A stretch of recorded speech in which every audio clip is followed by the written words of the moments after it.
Okay. Then I'm live that way. Okay. Whatever works, I guess.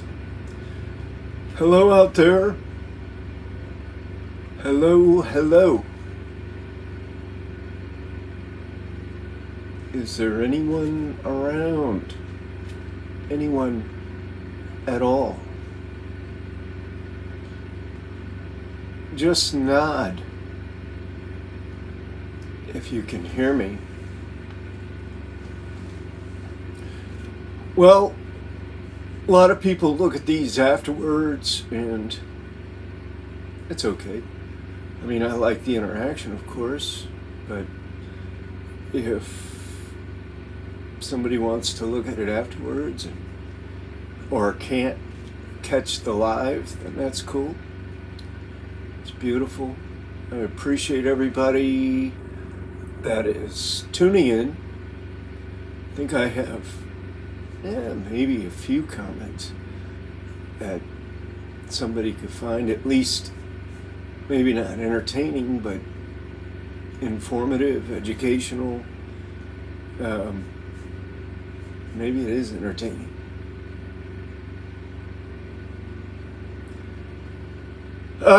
Machine gunner. I don't know about that. Historically, no. I think what happened was, I think that these were wannabes, that these were people that were like prospects, some of them, and then, they probably got other people to help them out, and maybe that was how that whole thing went down. I think they all lived together or in close proximity to each other there in Cecil House, but I don't know. I mean, some of those guys, I'm sure if you checked everybody's bloodlines and knew their history, you'd find that there's probably a lot of mixed race in the history of some of those dudes that are, operating along racial lines. I don't know, though. I can't say. It was just a sad scenario. It was a sad day. It was a bad day. But these things happen in the course of human life, right? You sort of just have to be prepared and ready and mentally ready to, literally be faced with anything, life or death. If you're, I don't know how a person actually prepares other than to be all right with the fact of death and, to kind of be on your toes a little bit as far as being cautious or, not just walking into the jaws of the lion, so to speak. But other than that, I don't know.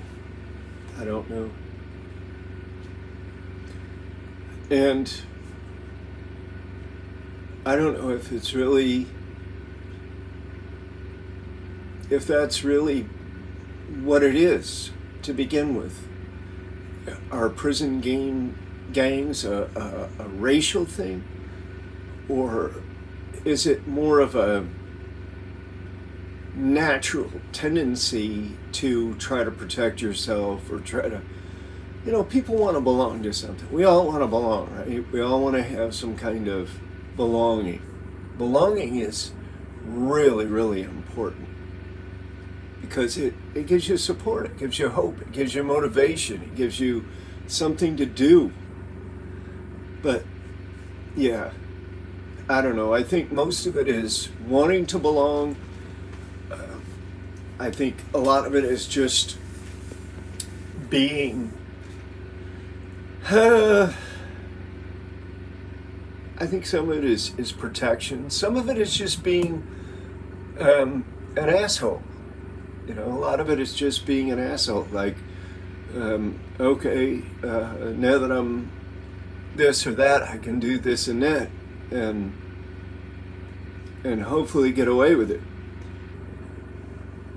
Dom, good to hear from you, brother. Yeah, everything's good over here. Just trying to get this place together, and still working on it. It's a work in progress, but I've put a lot of time over these past 4.5 months.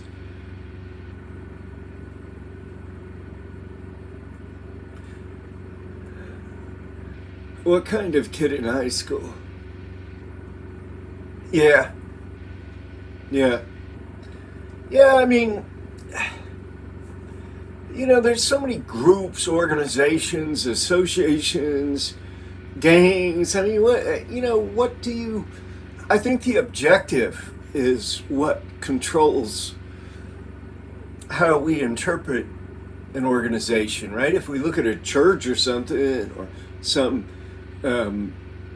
political organization, it's different than looking at a gang, right? But it's all the same thing. It's all basically the same thing. It's about belonging. It's about, power in numbers, strength in numbers. It's about having something to do, an identity, part of your identity anyway. Fortunately, I was able to miss all of that stuff. I was never part of any gang in prison or otherwise. I was able to sidestep it. Just happenstance, really, not anything. It was just happenstance that I was able to avoid all that craziness. But it wasn't, when I was out in the GP of the federal prison system, the penitentiary system, back in the day, it wasn't really like that. It wasn't where you had to belong to some kind of gang. It wasn't like that at all. So, if you just wanted to go like to Leavenworth and just do your time and hang out there and be cool, nobody was going to come up and, nobody was going to come up and mess with you. Nobody was going to try to force you to be in a gang of any kind. That wasn't going to happen. If you had paperwork, and listen, most guys had something somewhere in their paperwork. Most guys had something, and sometimes it was, just a little mention in the PSI. Oh, they tried to, this person, Mr. Smith, wanted to, cooperate, or told us this or told us that. I would say about 7 out of 10. I did a lot of legal work, a bunch. And back then you had all your paperwork, you had all your transcripts, you had your briefs, you had everything, right? So, and you had copies of your PSI, which were pretty much required if you were going to make some kind of a... I'm just answering my wife right here. So anyway, yeah, it wasn't like that, but almost everybody, 7 out of 10 that I worked on, had something in their background, something in their paperwork, that if somebody was looking at it, they say, oh, hold up, this guy isn't right, this guy. And that was the kind of mentality that went around too. Prison is twisted. It's upside down.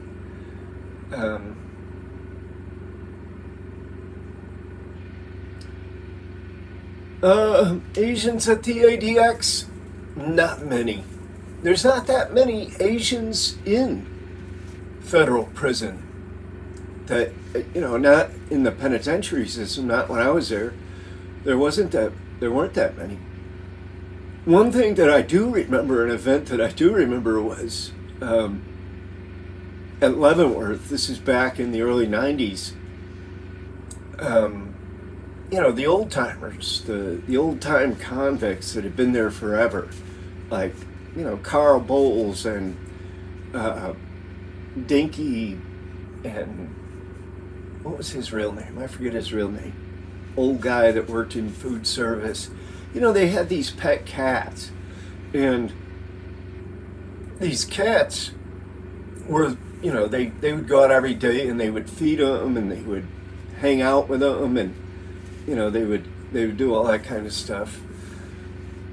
And then those cats started coming up missing, and somebody found like I guess the paws and the fur or something in a dumpster behind food service, and it created a big commotion because there were some guys that had just come in to the pen, and they were in I think A3. They were way up on the top of A cell house, and people suspected that they had killed the cats to eat them, and they just happened to be Asian dudes. And I don't know what happened behind all that, but I know that everybody was in a just a bad frame of mind over that. Not many Asians, I don't think, in the system. Some, not many. I think it's just a breakdown of the numbers. Generally speaking, I think it's just a breakdown in the numbers. If you have, your greater population in prison is obviously going to be blacks. That's going to be the majority. It's not the majority in society, obviously, but then you're going to have your people of color, let's say, are going to be the vast majority. Caucasians are going to be a smaller percentage, and then Asians are going to be a smaller percentage yet. If I had to guess, I would say maybe 10% Asian in the federal system, generally. That's just a guess. I don't know. And it's just a place where you do divide up, I guess, just naturally. People go to their own race mostly, and people do divide along those lines, geographic lines too. Where are you from? I'm from here or there. Oh, okay, you're a homie then. That kind of a thing. Depending on where you're from, and geographical locations can also get you killed. There was another guy at Atlanta back in '94, came in on a bus, and he was stabbed up. He had all kinds of bandages and stuff. Yeah, I think that's right, Dom. I think it's less than 10. I was trying to be, cautious with the numbers. But, yeah, this guy comes in, Mexican dude, and he's all bandaged up, as he's already been stabbed up at another facility, and he gets to Atlanta, and he came in with us on A&O, and A&O was like a joke, right? It was 5 minutes. They just gave you your bedroll and stood by the door for a few minutes until a move was called, and then you just went out, and you went to B cell house, which was A&O, mission orientation, and you had to find your own cell. It wasn't like there was a guard there that you went up and checked in and learned of your cell location or whatever. You found your own spot. And so this guy, he's got his bedroll, he's coming up the hallway, and he runs into these other guys that are coming, from that direction, 3 of them. And they pull right up on him, and they kind of almost surrounded him, and they said, "Where are you from? Where are you from, Holmes?" And they started talking. And he told them, and I guess it must have been the wrong spot, because when he got into B cell house, into A&O, on that first floor. He wasn't there 10 minutes when this dude came at him with a knife and came from around the corner and just flat out just attacked. I mean, just vicious attack too. But the dude was lucky because, they ended up on the floor, and this really tall, white, skinny correctional officer grabbed a garbage can and ran over and knocked the guy off of him. But yeah, Dom, it was it was what they call wide open back then, Dom. It was, you look out in the parking lot, the employee parking lot, you see Corvettes and BMWs and Porsches, and I mean, dope in there was, from what I hear, was less expensive than on the streets. I mean, there was all kinds of stuff going on. There were, it was just pandemonium. It was anarchy. It was a type of anarchy, and you didn't even get locked in. If you didn't want to be locked in your cell at night, you just tell the guard, or just leave your door open, or just be outside, just be walking around somewhere. You didn't even have to be locked in. They wouldn't even lock you in at night. You could go roam virtually. You couldn't go outside, but you could go to other cell blocks. You could roam your own cell block anywhere you wanted to roam all night long. And dudes did that. Packs of dudes would just be walking around, going in the TV rooms and here and there. And I mean, there was something happening all the time. It was a big place, and you had a lot of females working there in education and in the medical department. Had some of those females that were, they were doing their little thing on the side. You had a lot of officers that were bringing in a lot of drugs. All right, Dom, we'll see you later, brother. Thanks for tuning in. Yeah, it was wide open. It was as close to anarchy as you could get without actually being there, I think. You gotta have some kind of, human beings need some kind of a code, like human rights, or to a lesser degree, I guess the Bill of Rights covers some of that, but human beings need a code of conduct, because otherwise, if you don't follow some kind of rules, some kind of code of conduct, some kind of behavioral code, it's just mayhem. It's might makes right. And whoever is or happens to be the strongest at the moment, that person or persons or gang or group or whatever is going to carry the day. But what inevitably happens is the same thing that happens with any prize fighter, right? They get to a certain degree and then they start going downhill. It's the same with the gangs. It's the same with anything. Political organizations, religious organizations, it's the same. You get to a certain point, and then you start to go down the other side of the hill. And I think it's just a natural kind of a pattern for human beings. But, you might be strong one day, and you might be weak the next. You might be the perpetrator one day, and you might be the victim the next. These are interchangeable roles, and most people don't want to be the victim. Most people would rather be the perpetrator than the victim. But if you have a good code of conduct, then you don't have either.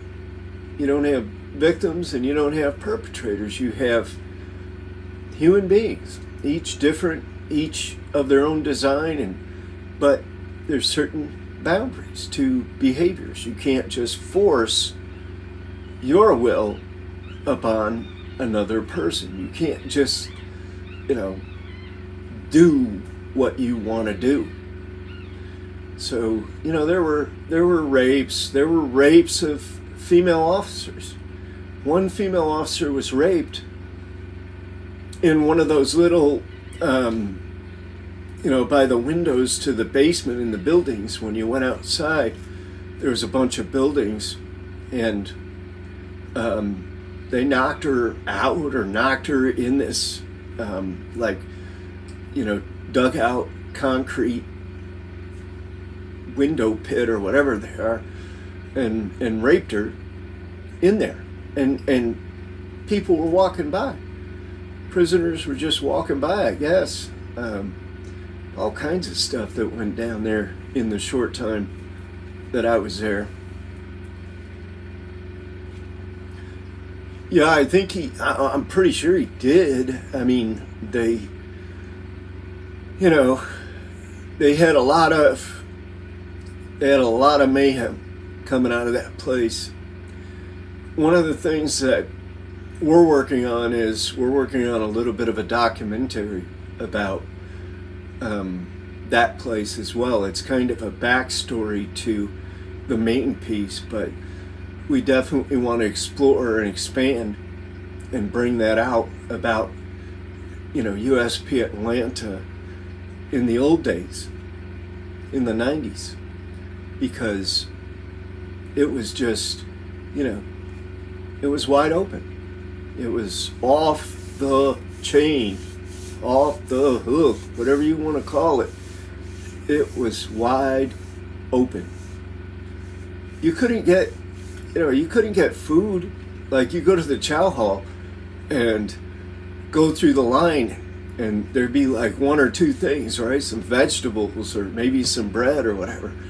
You had to hit the breakfast meal and just grab up a bunch of those boxes of cereal and then grab up a bunch of milk and eat that for probably your lunch and supper too. At least that's what I did. If you were going to rely on the chow hall for your meals. There were guys that went out and caught pigeons in the morning with blankets. These Colombian dudes would go out and they'd catch the pigeon with their blankets, I guess before the pigeons, while they were still roosting. It was early in the morning.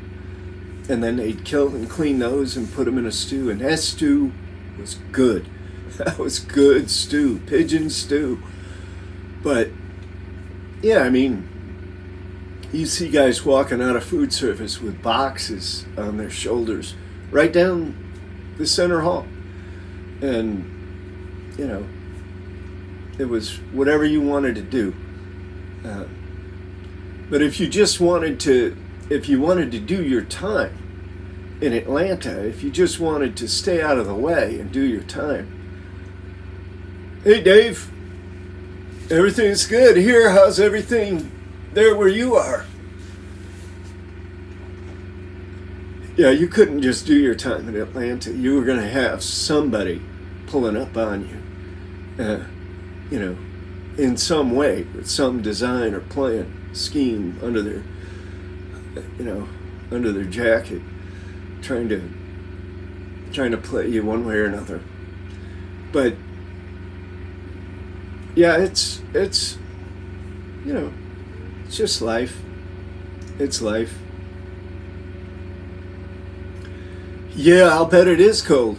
I'll bet it is cold in New Jersey. Yes, sir. Yes, sir. We're getting up toward Christmas here. It's getting to be that time. And usually New Jersey, New York, I grew up in upstate New York around Syracuse. So yeah, we usually have snow by this time. By this time, we'd usually be doing our typical winter events or activities. Snowmobiling. We used to ski behind the snowmobiles. We just tie a rope. We had this old skidoo. It was a old yellow, with the bubble cowl on it. And, sometimes it runs, sometimes it wouldn't, and we just ski behind it. We just hook a rope on there and grab a rope and just ski the trails. And sometimes we put a toboggan on there. We did a lot of downhill sledding and stuff. No, I've never fished for salmon near Pulaski. I know where Pulaski is. It's my dad was working up there on a pipeline. He was in the pipeline construction field, and he had to go up there and stay up there. I think it's straight up 81, I believe. Hey, John, how you doing, buddy? I haven't seen you in a while. Yeah, this is the spot that I built. We're just now getting everything into order here, but that's our kennel down on the right, and then a little bit further we've got a little bit of a tub shower area, and we've got a little bathroom down there, and you can see we're just getting set up. Yesterday we just moved in here. I built this, spent the last 4+ months, almost every day, working on it. Originally, it was just going to be for storage and for production. It was going to be a production studio, and then things changed. We had it going one way, and then we had to get it going the other. So it was, it was just a lot of mess and work, and we finally got it to the point where I think we can live in it. We have to now. We have to. Don't have a choice. But almost everything. Yeah. Well, all our lives are productions in the making, John. All of it. All of us. We're just doing this thing, But yeah, I definitely want to be able to film, and I want to start putting together footage that we have about our lives, about my life after prison, and the way that we live, and some of the activities, just kind of a reality show, but want it to be a good one, want it to be pretty decent. So we're starting to work on that. We're starting to gather up a lot of footage. We've got the puppies now. They were just born last Sunday, the 10th. Emma had her puppies, so I'm going to be showing those to you guys, and they're just, 2 of them died. One was stillborn, and the other one got smothered, I guess, during the night. She must have laid on it. Yeah, they're the best, cutest little puppies ever. I mean, they're just really cool. She is a Maltese and a Shih Tzu mix, and the father, Buddy, is a full-blown Yorkshire Terrier, toy terrier. So these puppies are really just, they're really beautiful animals, and they're they're growing fast. The 4 that are survivors are very strong. 1 female, 3 males. So the 1 female, she kind of gets marginalized a little bit, both by her brothers and by mom, I think. But she's got the loudest voice, and she's very insistent on getting her place, and she'll pull herself right in between her brothers and get her meal in too. But yeah, it's just acclimating to life outside of a cage, which life inside of a cage is no good. No good at all. I mean, it's just no good. There's no good in it, period. I don't know why or how anybody would want to be in a cage. And I don't know how anybody would want to, I guess there's situations where you can't help being exposed to the cage. Probably some, minor percentage where you can't help it, but the vast majority of situations, you can navigate your way around them. You just need a little patience and a little time, and just put the brakes on so that you don't do something that is going to cost you that much. Yeah, it's a heavy cost. The cage is a heavy burden. It's a heavy cost. But I'm glad everybody showed up. That's going to be my time for today, and I'm hoping to do this more and more. I want to start filling you guys in and bringing you on board and letting you know what's happening and what we're doing and everything that's going on here. And I think I'll be able to do that now that we got this place mostly livable.